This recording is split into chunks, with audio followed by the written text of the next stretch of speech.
Hey there, everyone. Ryan Schul here. So, in the project today, I want to try to determine if there is a causal link between negative news that's being published in different news outlets. I picked just one, but you can use many if you want.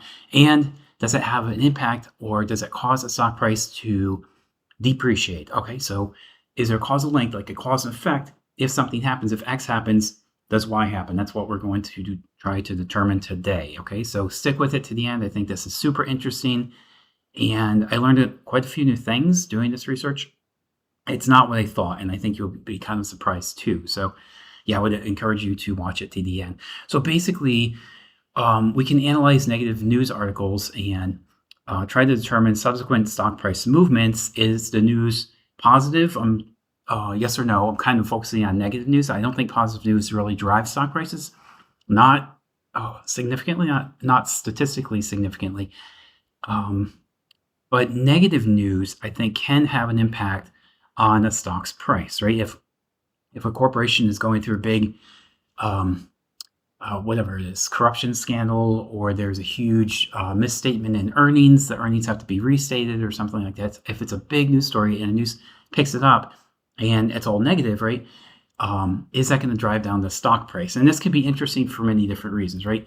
To determin market reaction insights, trading on these strategies where we hear a news story come out and we try to make an investment very quickly, right, and try to beat people to the before they take action. That's very hard to do, by the way, but you can try to incorporate that into your trading strategy. Just overall risk management, behavioral finance, right, like the psychology of investing, I think is very important.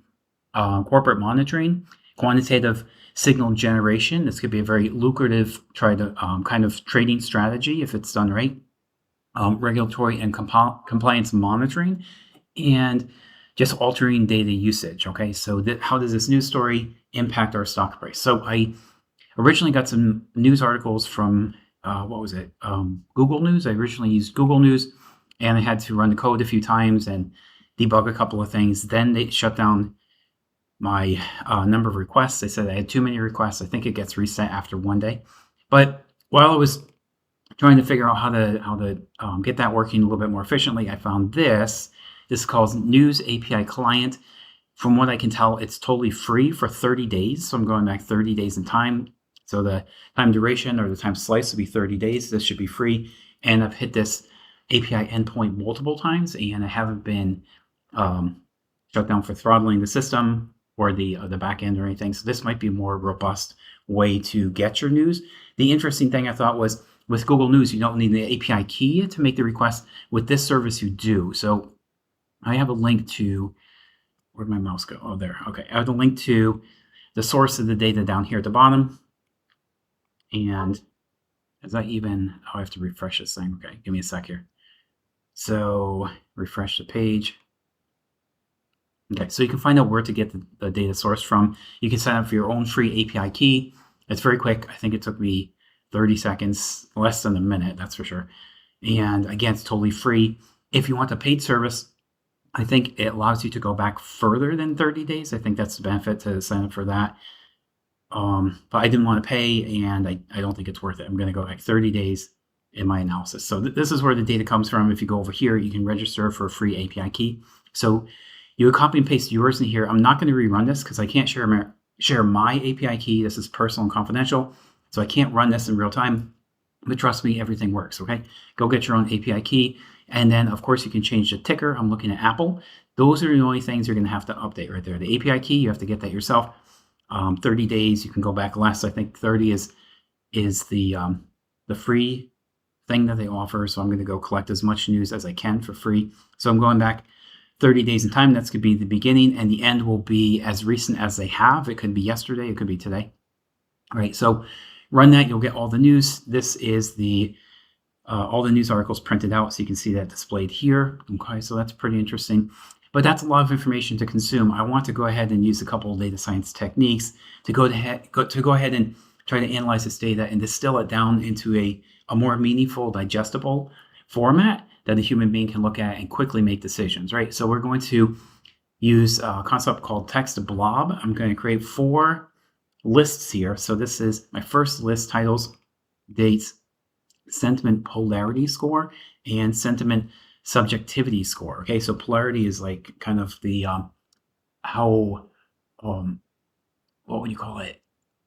Polarizing, I guess. I wanted to find the word with the word itself, but how maybe how offensive a news article is, and subjectivity is more like, are you personally influenced by this type of news article, right? So we have different ways of measuring the news and try to assign weights or some type of numerical representation to that news. Okay, so I'm going to go ahead and append the title from each one of these the news articles into this list. So there's titles.append. Okay, we're appending the title. Here's dates, and we're doing the same action here, appending the dates. There's polarity score, and we're appending the dates, and there's subjectivity score.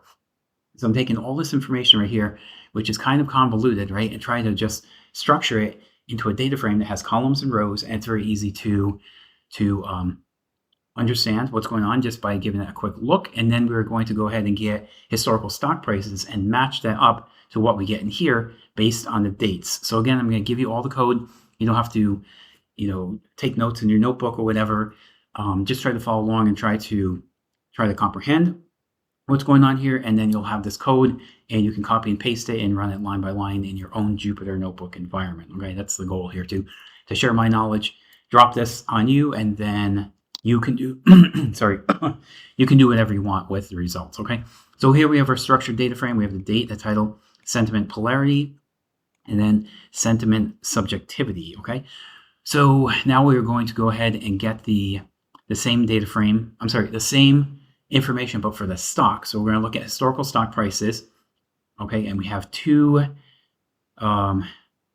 data frames here. So we're going back 1 month. So we're going back the same 30 days. So these dates should pretty much line up. Anything that doesn't line up, that's going to be kind of unusual. Maybe we'd be off by 1 day or something. I'm not too concerned if 1 day doesn't match up, but we're going to get most of the information we need and merge everything together. So we have the original news articles, right? So that came from up here.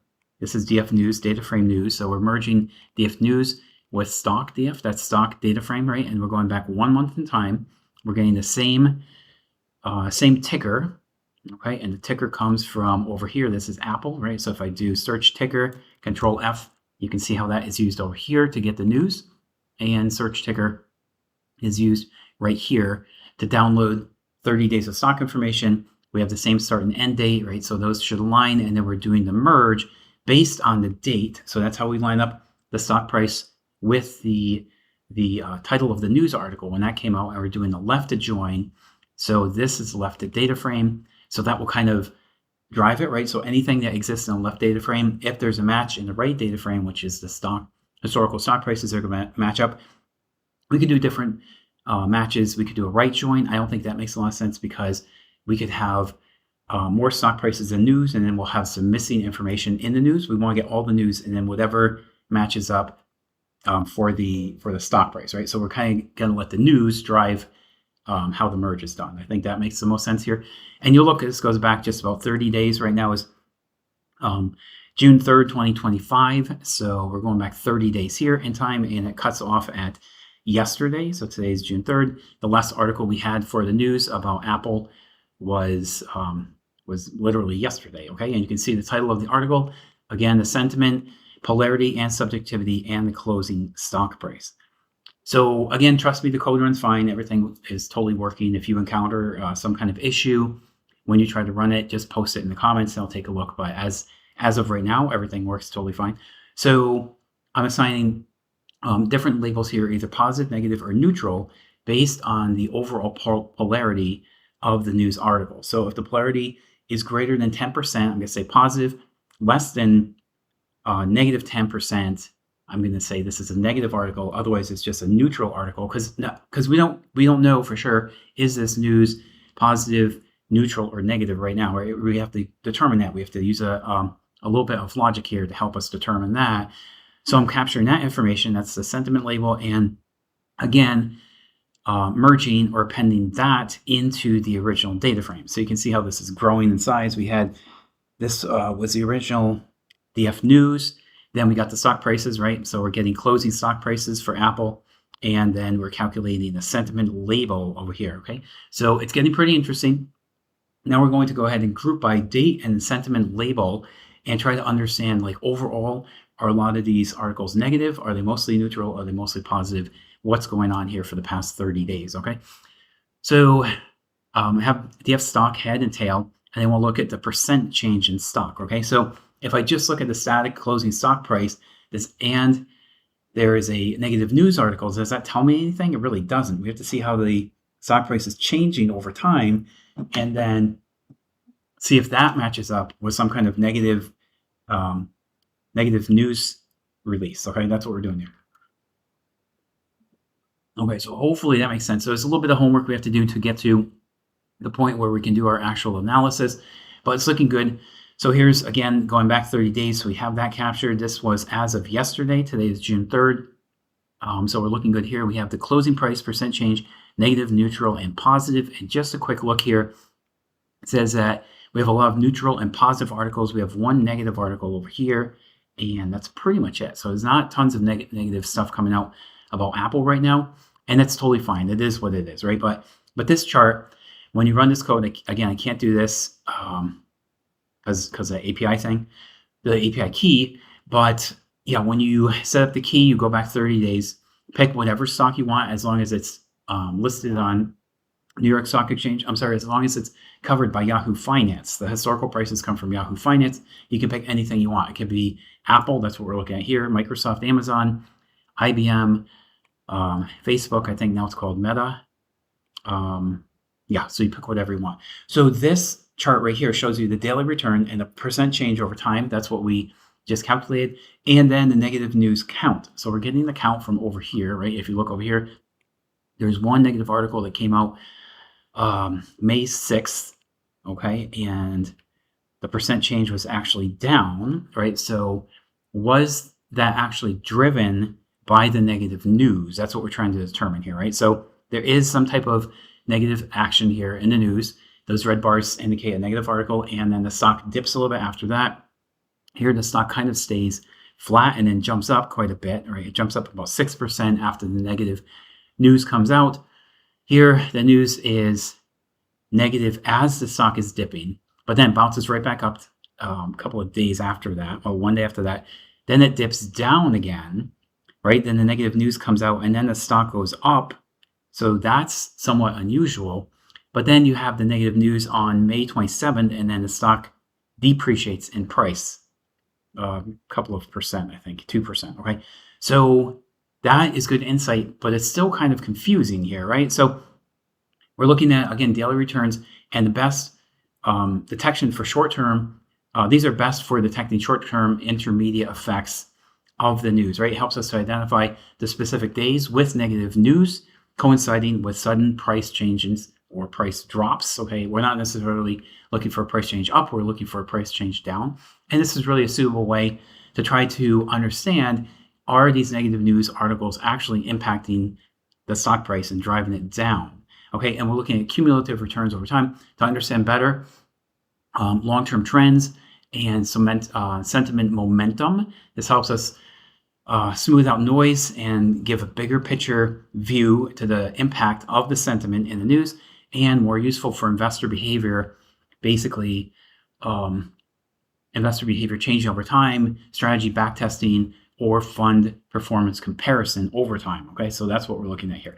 So I'm just checking the clock. We're 14 minutes into it. I think we're in a good spot right now. This goes a few more minutes. Stick with me just a little bit longer. We're almost there.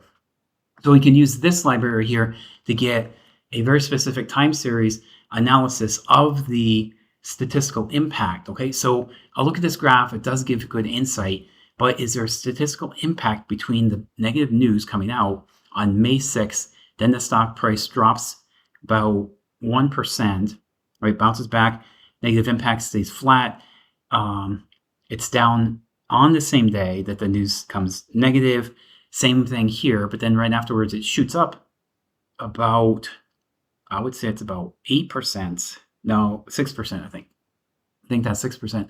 No, I think it is closer to 8. So that's the question, like, is there a statistical impact between the negative news and the event of the stock price dropping. That's what we're trying to determine here, right? So this library right here is really useful for helping us determine these time series causal inferences. So I did a video specifically on causal detection and causal inference. If you think this stuff is interesting, go check it out. Basically, we're looking at a cause and effect. So cause and effect can be any one of a number of things. Obviously, like stock price movements. What is driving that stock price? Is it the news? Is it something else? Taking medicine that a doctor prescribes for a person when they're sick. If the person gets better, that would be the effect, getting better. Taking the medicine would be the cause, right? So first something happens, that's the cause, and then the outcome is the effect. That's what we're looking at here.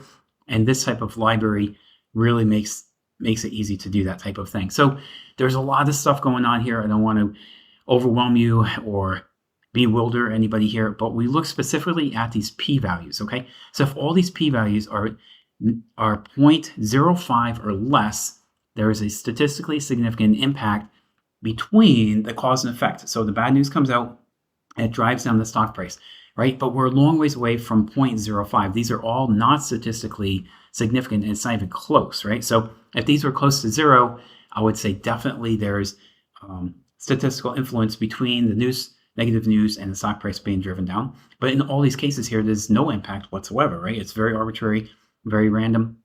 Here we see more p-values, again, greater than 0.05. So this news is not having an impact on the stock price. It's a lot of other things that are driving it, but definitely not the news.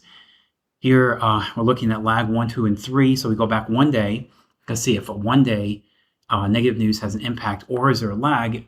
Maybe it takes 2 days for the market to digest this information and make sense of it. Maybe it takes 3 days, right? So we're going back 1, 2, and 3 days. So we're covering 3 different scenarios, but I don't see any evidence of any kind of statistical impact because, or related between the negative news and the stock price depreciating, right? So we looked at 3 different slices there, lag 1, lag 2, lag 3. All of these had p-values greater than 0.05, so there's no statistical significance here whatsoever. And news in the past 1, 2, or 3 days just has no impact on these stock prices. Now, I'm not running this in real time. You can do it. Go ahead and get your own API key and test it out for yourself. Test drive this thing. I think it's pretty cool. But I will tell you one more thing. I tested this on many different stocks. I didn't see any stock that had a 0.05 p-value or less. So, I mean, I could do further analysis. Maybe that would be another video. I don't want to make this one too complicated. It's already kind of bumping our heads on, the ceiling of complexity here because we're doing a lot of stuff.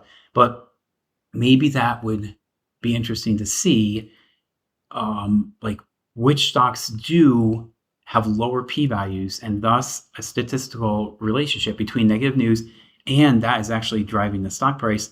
But if you even found one that seems that would be arbitrary or somewhat random, so I don't think you could use that as a trading strategy based on what I'm seeing so far, and I could be wrong. If somebody puts something in the comment section and you can find evidence that's counter to that, I would love to see that. I'd like to see that happen.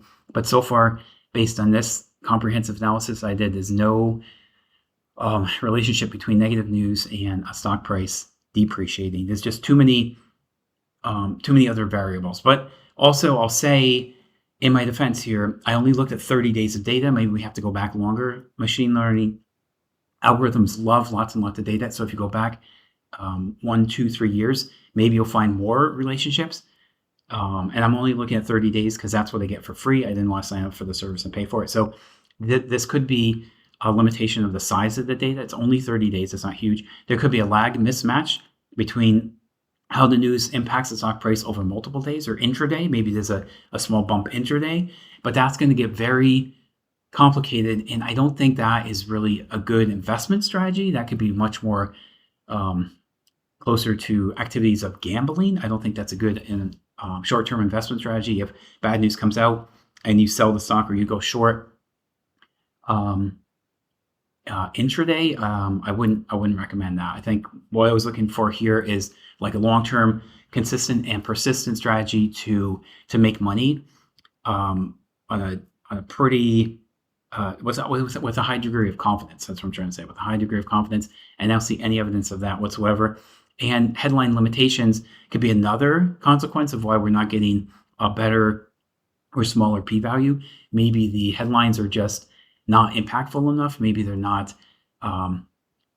meaningful enough, or whatever. There could be a limitation there.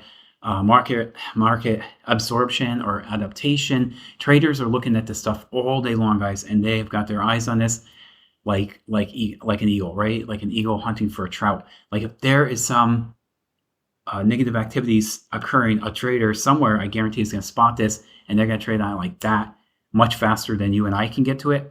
So I think the market is going to adjust very quickly. So is there opportunities to profit from this? I don't think so. And news noise is another thing to consider. Not all news headlines move the market, right? Especially if they're recycled from low impact sources. And I think like 60% of the news is, what is that called? General news? Oh, Associated Press. I think about 60% is Associated Press. So the Associated Press will go out and break a story and then sell it to other news outlets, smaller outlets that can't get access to that. I think that's how the AP works. So I could be wrong there, but I think that's kind of their job, to jump in those big stories and report that. The smaller companies, the more regional news outlets, buy that news and they pick it up and they run it in their region, because they don't have the resources to go chase down every news story all across the United States. I think that's how that works. So there's a lot to unpack here. I think we did a good job. And I think we proved that negative news does not drive down stock prices. Okay. And again, I checked this over several stocks. I didn't see any evidence whatsoever. If you find something that can disprove that theory, then let me know in the comment section. I'm going to wrap it up right here. I think that's enough. And hopefully that was insightful and useful for you guys. Hopefully you like these things. Give me some comments in the comment section. And if you like this stuff, I can continue down this path and do more analysis. Okay, so that's it. I'm wrapping up, and we'll see you guys in the next one. Bye.